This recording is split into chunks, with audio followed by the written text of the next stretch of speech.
When I was a kid, we would go to Bible camp, and it was like a homestead, frontier, little house on the prairie style Bible camp, not like a mountains and pine tree Bible camp for the fancy rich kids. And so we would go out there, and I really did enjoy this very much. But, like most kids, I'm a little socially afraid, especially of like the girl that you have a crush on. And I was maybe 14 at this point, maybe 15. And I had a crush on this girl named Amber. She was just lovely and sweet, and really was just a very nice girl. And I thought, well, I'm a nice boy. That could work out. And so the deal was that we were going to do a traditional box social. And the way this works is that the ladies go and they make a little box lunch and put all the touches on it. And they decorate the little box. And then on the last day of camp, they come out and they line up all the boxes and they stand behind them. And all the boys get to bid on the privilege of buying that box lunch. And in doing so, you get to have lunch with the girl who made it. So I had a plan. I need to win that box lunch, and then I can sit with Amber and we can talk and no doubt fall deeply in love. And the currency that we were using to make these purchases was some kind of Bible Jesus buck thing. I don't know what they called it, but the camp bucks you got by memorizing Bible verses. Well, I wasn't too shabby at memorizing Bible verses. And so they gave us this sheet, and I realized the more of these I memorize, the less chance I have of being outbid.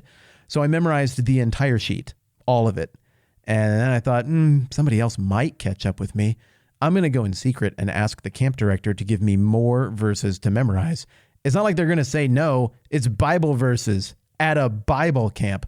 So I memorized copious amounts of Bible that week. In fact, a lot of the Bible that I quickly recall and still have rattling around in my head is from trying to buy Amber's box lunch. So I won hands down. I was a Jesus Bible buck billionaire, and I was going to tycoon my way into this thing working out. So we line up all the boxes, and the bidding starts, and the poor paupers who only memorized like John 11:35 got their crappy box lunch. But I was lining up to get the beautiful box lunch made by Amber, and we're coming all the way down to hers, and hers is going to be the last one that we're going to bid on.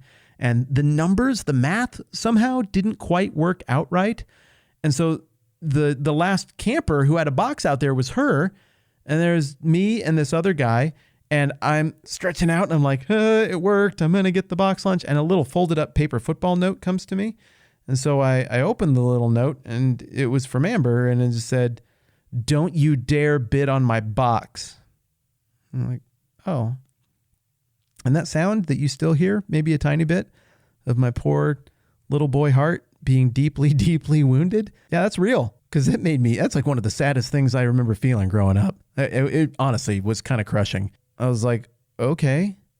And I didn't bid at all. And this other kid did. And everybody knew that I memorized all these verses and they'd figured out my plan, and they couldn't figure out why I wasn't bidding. And I kind of maybe started to tear up a little bit, but I kept it together. I mean, you cannot fall apart like that. And so I did keep it together. And the only other remaining box was one that the older grandma-ly lady had made as a backup in case the math didn't work out. And so she and I ended up having lunch together. And as much as it might feel like the joke was on me, she was a really nice lady, and she saw what had happened, and she went out of her way to make sure that I felt better about things. I won't normally take 4 minutes to tell you a story on the front end of the podcast, but it really means a lot to me that you listen to that whole thing.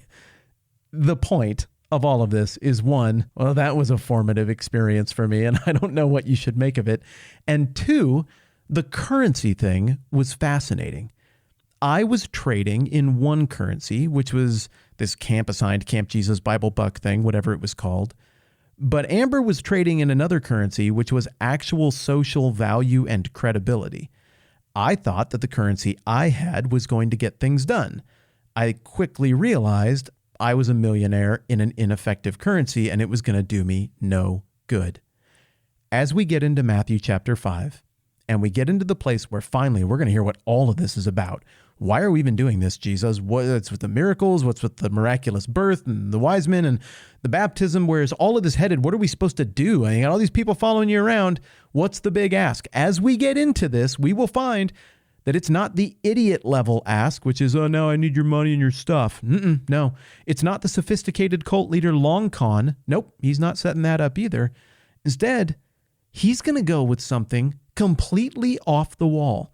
He is going to start describing a set of values and a set of currencies that are totally different than the ones that people are espousing and trading in at the time that he sat them down to talk to them.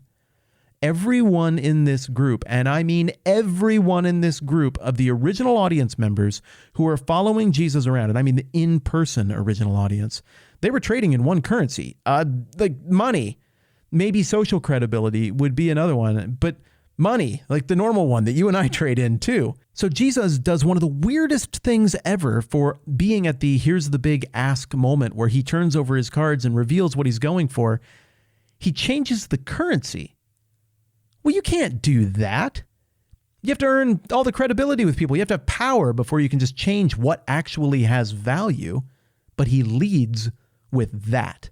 He's going to open with, here's everything that in your system you think is valuable and worthwhile, and here's everything that is actually worthwhile. He's going to describe to them an upside down, backwards, reversed set of values than everything they're pursuing and chasing in life. So instead of making this brilliant, slick cult leader sales pitch, instead of cashing out of this situation as quickly as he can at the high point of his popularity, he is instead going to do something that, frankly, is probably more likely to run people off, but is also going to demonstrate how utterly profound this thing that he's building and that he's calling people to is.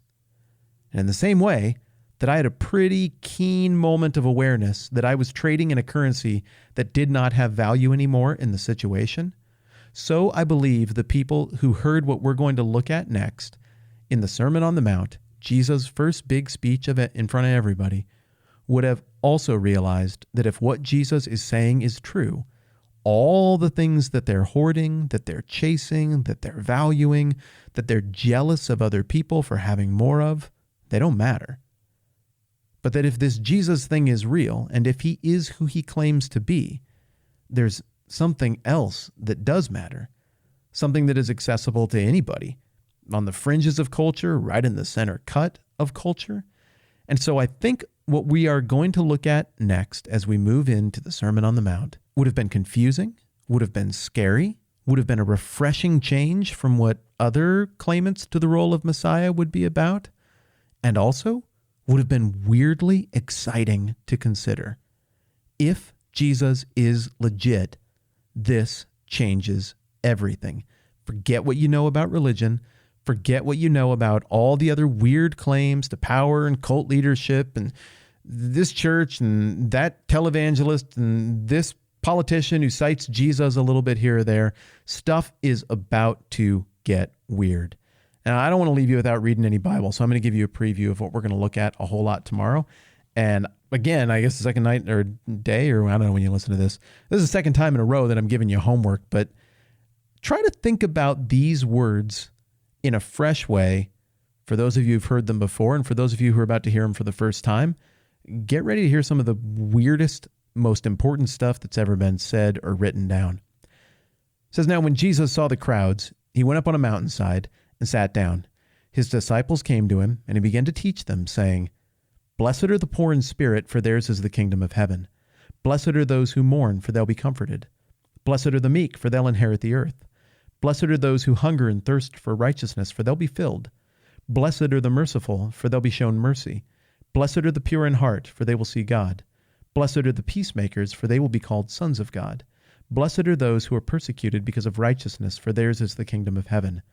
Blessed are you when people insult you, persecute you, and falsely say all kinds of evil against you because of me. Rejoice and be glad, because great is your reward in heaven, for in the same way they persecuted the prophets who were before you. You're smart. You can understand words on a page. And as you can see, what Jesus is doing in his very opening foray into speaking publicly and explaining what this is all about, he's not asking for anything. Instead, he's challenging the notion of the currency, either visible or invisible, that everybody assigns value to and trades in, and is instead propping up the value and beginning to articulate an entirely different currency. I want to mention again that my friend Shane Heilman is doing this Psalms project. If you like Bible stuff and you like music, and if you're here, I guess you like Bible, and if you're a human, I think you like music, you're going to really like what he's doing. There's a link down below, but you can find it on Spotify or anywhere. The call to action is nothing other than just go listen to it because it's good and it'll make your life better. All right, More on the Sermon on the Mount, Jesus' first big speech in front of everybody, and about changing currency coming up next time around. I'm Matt. This is 10 Minute Bible Hour Podcast. Thanks for doing this with me. We'll talk to you soon.